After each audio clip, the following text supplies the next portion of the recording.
So guys, আজকের এই mini ব্লগটা একটু সিক্রেট হতে চলেছে, কারণ আজকে আমরা যাচ্ছি সুদীপের জন্য বার্থডে গিফট কিনতে। আস্তে আস্তে শুনতে পেয়ে যাবে তো, তাহলে সিক্রেট থাকবে না। তো চলো এবার রেডি হয়ে নি, আর তার আগে আমাকে একটু শ্যাম্পু করতে হবে, এসে তোমাদেরকে সবটা বলছি। আরে তুই শ্যাম্পু করতে যাচ্ছিস? তুই কি শ্যাম্পু ইউজ করিস বল না রে। আরে দেখ না, এত হেয়ার ফল হচ্ছে না, কিছু বুঝতেই পারছি না কি করব। আরে তুমি জানো, আগে আমিও যে শ্যাম্পুগুলো ইউজ করতাম তাতে আমার প্রচুর হেয়ার ফল হতো।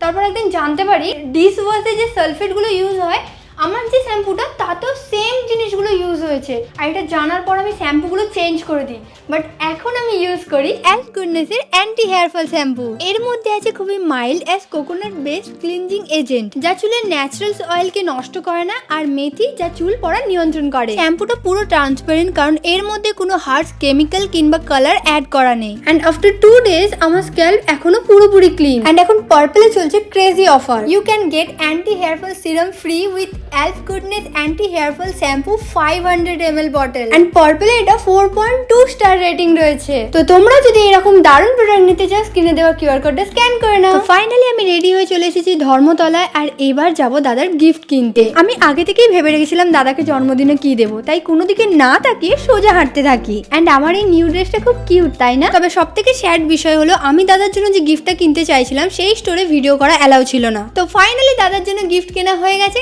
নেক্সট ব্লগে দেখাবো যে আমি কি কিনেছি, ততক্ষণ তোমরা গেস করো কি হতে পারে।